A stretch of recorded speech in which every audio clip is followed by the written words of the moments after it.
മഴ, ജോൺസൺ മാഷ്, ചായ എന്നുള്ള കോമ്പിനേഷൻ നമ്മൾ എപ്പോഴും കേട്ടിട്ടുണ്ട്. എന്നാൽ എനിക്കിവിടെ നിന്ന് പറയാനുള്ളത് പനി, ചുമ, പുഴുക്ക്, അതിൻ്റെ കൂടെ നല്ല മുളകുടച്ച ചമ്മന്തിയും. ഇന്ന് അതാണ് എൻ്റെ റെസിപ്പി. കൂട്ടത്തിൽ നല്ല ചൂട് കഞ്ഞിയും, നല്ല വ്യത്യസ്ത രീതിയിലുള്ള ഒരു ഹെൽത്തി ആയിട്ടുള്ളൊരു കഞ്ഞിയുമാണ് ഇന്നത്തെ എൻ്റെ റെസിപ്പി. അപ്പം നമുക്ക് ഈ ഒരു ചൂട് കോമ്പിനേഷൻ എങ്ങനെയാണ് ഉണ്ടാക്കുന്നതെന്ന് നോക്കിയിട്ട് വരാം. നമ്മുടെ സ്പെഷ്യൽ ലഞ്ചായിട്ടുള്ള പുഴുക്കും കഞ്ഞിയും ഉണ്ടാക്കാനായിട്ട് ആദ്യം തന്നെ പുഴുക്കിൻ്റെ സാധനങ്ങളൊക്കെ എടുത്തു വെച്ചിട്ടുണ്ട്. എല്ലാമൊന്നുമില്ല, ഇതുപോലെ ഒരു കഷ്ണം കപ്പയും, പിന്നെ 2 ചേമ്പ്, പിന്നെ കുറച്ച് നമ്മുടെ പച്ചക്കായ, അതായത് ഏത്തക്കായ, ഇതുകൂടെ ചേർത്തിട്ടാണ് ഞാൻ പുഴുക്കുണ്ടാക്കുന്നത്. ഇതിൻ്റെ കൂട്ടത്തിൽ തന്നെ ഒരു ഹെൽത്തി കഞ്ഞിയും കൂടെ ഉണ്ട്. ആ കഞ്ഞി ഉണ്ടാക്കാനായിട്ട് ഞാൻ കുറച്ച് അരി ഒന്ന് പൊടിച്ച് വെച്ചിട്ടുണ്ട്. പൊടിയരി ഉള്ളവർക്ക് അത് തന്നെ യൂസ് ചെയ്യും.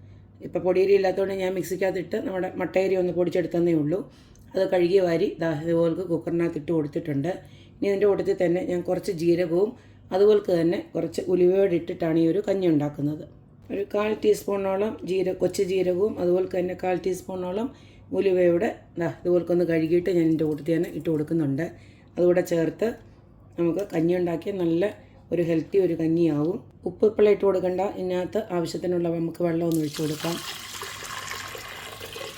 വെള്ളം നമുക്ക് പിന്നീട് ഒഴിച്ചു കൊടുക്കാം. ഇതിപ്പം വേവാൻ ആവശ്യമായിട്ടുള്ള വെള്ളം ഒഴിച്ചു കൊടുത്തിട്ടുണ്ട്. ഇനി ഒരു 4 വിസിൽ വരെ നമുക്കിതൊന്ന് വേവിച്ചെടുക്കാം. ഇതിപ്പം വീട്ടിലുണ്ടായ കായ തന്നെയാണ്, അതുകൊണ്ടാണ് ഞാൻ ഇങ്ങനെ തന്നെ എടുക്കുന്നത്. ഇങ്ങനെ തന്നെ ഞാൻ ഒന്ന് വൃത്തിയാക്കി കഴുകിയിട്ട് ഇതിങ്ങനെ തന്നെയാണ് വെക്കുന്നത്. ഈ കായ ഇതുപോലെ 2ആയിട്ടൊന്ന് മുറിച്ചിട്ട് നമുക്കിത് പുഴുങ്ങാനായിട്ട് എടുക്കാം. അപ്പം നാട്ടിൽ നിന്ന് കൊണ്ടുവന്നപ്പോൾ കുറച്ച് കായൊക്കെ ഇങ്ങനെ പൊട്ടിപ്പോയി, കണ്ടില്ലേ? അത് മാറ്റിയിട്ട് ഇതുപോലെ ഒന്ന് കട്ട് ചെയ്തിട്ട് നമുക്ക് പുഴുങ്ങിയെടുക്കാം. പ്രത്യേകിച്ച് ഇപ്പം ചുമയുടെ ഒക്കെ സീസണാണ്. ആ ഒരു സമയത്തൊക്കെ ഇങ്ങനെയൊക്കെയുള്ള ഫുഡായിരിക്കും നല്ലത്. ഒത്തിരി ഓയിലി ഐറ്റംസ് കഴിക്കാതെ. ഇപ്പം തന്നെ എൻ്റെ സൗണ്ടും പോയിരിക്കുകയാണ്. നാട്ടിൽ ചെന്നു നല്ലതായിട്ട് ചുമയൊക്കെ കയറി അടിച്ചു. ഇപ്പം തിരിച്ച് ഞാൻ ദുബായിലെത്തി. ഇവിടെ നല്ല തണുപ്പ്. അപ്പം നമുക്കിങ്ങനെയുള്ള ഫുഡൊക്കെ മതി ഇപ്പം തൽക്കാലം. അപ്പോൾ ഇതെല്ലാം ഒന്ന് ക്ലീൻ ചെയ്ത് എടുത്തതിന് ശേഷം ഞാൻ കാണിച്ചു തരാം. ഇതിൻ്റെ ആണെങ്കിൽ ഞാൻ നമ്മുടെ ഈ ചേമ്പിൻ്റെ ഒക്കെ ആണെങ്കിൽ ഇതുപോലത്തെ ആ തൊലി ഒന്ന് ചെത്തി കൊടുക്കണം. ഇതിങ്ങനെ ഒന്ന് ചെത്തി എടുത്തേച്ചാൽ മതി.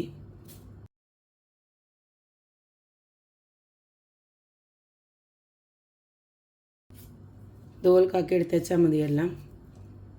ഞാനെല്ലാം ഒന്ന് എടുത്തിട്ട് ഞാൻ ബാക്കി കാണിച്ചു തരാം.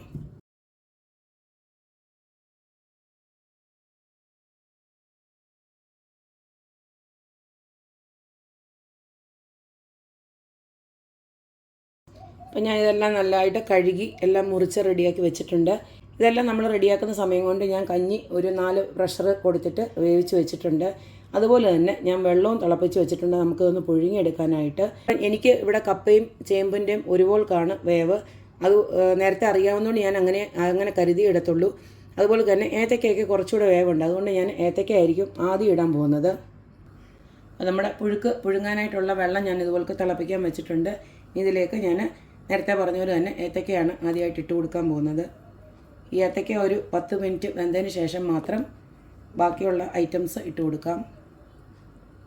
ഇതിനെ ഒരു 10 മിനിറ്റ് അടച്ച് വെച്ചിട്ട് നമുക്കൊന്ന് വേവിച്ചെടുക്കാം.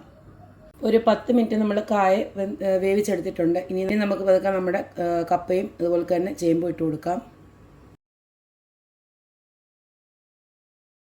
ഈ വെള്ളത്തിൻ്റെ കളർ കണ്ടിട്ട് ആരും ഒന്നും ഇത് വിചാരിക്കേണ്ട. കാരണം നമ്മുടെ ആ പിന്നെ കായയുടെ കറയാണത്.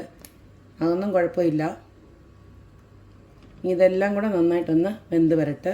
പുഴുക്കും കഞ്ഞിയും ഒക്കെ കുടിക്കുന്നുണ്ടെ അതിൻ്റെ കൂടെ ഒരു സൈഡിൽ നമുക്ക് കുറച്ച് ഉണക്കമീനുണ്ടെങ്കിൽ നല്ല അടിപൊളിയായിരിക്കുമല്ലോ. അപ്പോൾ അതിന് വേണ്ടിയിട്ട് ഇതുപോൾക്ക് 5-6 ഉണക്കമീനെ കഴുകി വൃത്തിയാക്കി കുറച്ച് നേരം ഞാൻ വെള്ളത്തിലിട്ട് വെച്ചിരുന്നതാണ്. ഇത് നമുക്ക് ചുമ്മാ ചെറിയതായിട്ടൊരു എണ്ണയിലൊന്നെടുത്ത് ഒന്ന് ഫ്രൈ ചെയ്ത് കഴിഞ്ഞാൽ നല്ല അടിപൊളിയായിട്ടുള്ള ഉണക്കമീനും റെഡിയാവും. അപ്പോൾ ഇതും ഞാൻ ചെയ്യുന്നുണ്ട് ഇതിനിടയ്ക്ക്. ഇപ്പം നമ്മളിട്ട് കൊടുത്ത കായും അതുപോലെ തന്നെ കപ്പയും ചേമ്പും എല്ലാം ഒരു 3/4 വേവോളം ആയിട്ടുണ്ട്. ഈ സമയത്ത് നമുക്ക് ഇതിനാവശ്യമായിട്ടുള്ള ഉപ്പൊന്നിട്ട് കൊടുക്കണം. അപ്പം ഞാനിതിന് ആവശ്യമായിട്ടുള്ള ഉപ്പ് കുറച്ചൊന്നിട്ട് കൊടുക്കുകയാണ്. ഈ ഒരു സമയത്ത് ഉപ്പിട്ട് കൊടുത്താലേ ഇതിനകത്തൊക്കെ ഒന്ന് പിടിക്കത്തുള്ളൂ.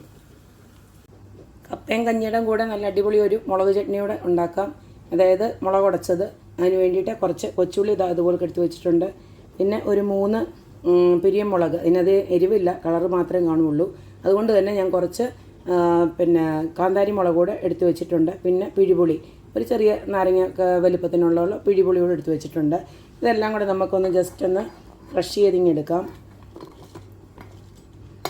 സാധാരണ ഞാൻ ഈ ഒരു ചമ്മന്തിയുടെ കൂടെ വേറെ ഒരു തൈര് ചമ്മന്തിയോടെ ഉണ്ടാക്കുന്നത്, പക്ഷേ പനി കാരണം തൊണ്ടയും എല്ലാം പോയിരിക്കുകയാണ്. അതുകൊണ്ട് ഞാൻ തണുപ്പായതുകൊണ്ട് ആ ഒരു ചമ്മന്തി ഉണ്ടാക്കുന്നില്ല. ഈ ഒരു ചമ്മന്തിയിൽ അഡ്ജസ്റ്റ് ചെയ്ത് എടുക്കാൻ പോവുകയാണ്. ഇതിലേക്ക് നമുക്ക് ആവശ്യത്തിനുള്ള ഉപ്പ് കൂടെ ഒന്ന് ഇട്ട് കൊടുക്കാം. 1/2 ടീസ്പൂണോളം ഉപ്പ് ഇട്ട് കൊടുക്കുന്നുണ്ട്. ഇത് നമുക്കൊന്ന് ക്രഷ് ചെയ്തെടുക്കാം. ഇതുപോലൊക്കെ ഒന്ന് ചതച്ചെടുത്ത് വെച്ചാൽ മതി. ഇനി നമുക്ക് ഈ ഒരു പാത്രത്തിലോട്ട് തന്നെ അങ്ങ് മാറ്റിയെടുക്കാം. ഇനി നമുക്ക് ഈ മിക്സി ജാറ് കഴുകിയിട്ട് കുറച്ച് വെള്ളം ഒന്ന് ഒഴിച്ചു കൊടുക്കാം.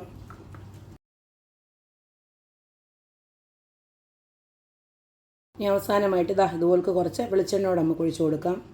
വെളിച്ചെണ്ണയൊക്കെ നല്ല കട്ടയായിട്ടിരിക്കുകയാണ്, തണുപ്പാണല്ലോ ഇവിടെ. അപ്പോൾ ഇത്രയേ ഉള്ളൂ, നമ്മുടെ അടിപൊളിയായിട്ടുള്ള മുളക് ചട്നിയും റെഡി ആയിട്ടുണ്ട്. ഇപ്പം നമ്മുടെ കിഴങ്ങും അതുപോലെ തന്നെ കായും ചേമ്പും എല്ലാം നന്നായിട്ട് ഒരുപോലെ തന്നെ വെന്ത് വന്നിട്ടുണ്ട്. ഈ സമയം ഞാൻ ഈ ഒരു വെള്ളം ഊറ്റിക്കളയാൻ പോവുകയാണ്. അപ്പം നല്ല ആവി പറക്കുന്ന പുഴുക്കും അതുപോലെ തന്നെ നല്ല അടിപൊളിയായിട്ടുള്ള കഞ്ഞി, അതുപോലെ തന്നെ നല്ല മുളകുടച്ചത്, പിന്നെ ഒന്നും പോരാഞ്ഞ് നമ്മുടെ നല്ല ഉണക്കമീൻ വറുത്തത്. പോരെ, ഇത്രയും പോരെ, നല്ല അടിപൊളിയായിട്ടുള്ള ലഞ്ച്. അപ്പം ഇത്രയേ ഉള്ളൂ, ഇന്നത്തെ വീഡിയോ ഇത്രയേ ഉള്ളൂ. അപ്പോൾ എല്ലാവർക്കും ഈ ഒരു കോമ്പിനേഷൻ ഇഷ്ടമാവുമെന്ന് പ്രതീക്ഷിക്കുന്നു. അപ്പോൾ എപ്പോഴും പറയുന്ന പോലെ തന്നെ എൻ്റെ വീഡിയോസ് ഇഷ്ടമുള്ള എല്ലാവരും please like, share and subscribe. അപ്പോൾ ഇനി ഒരു അടിപൊളി വീഡിയോ ആയിട്ട് വരുന്നവരേക്കും ബായ്.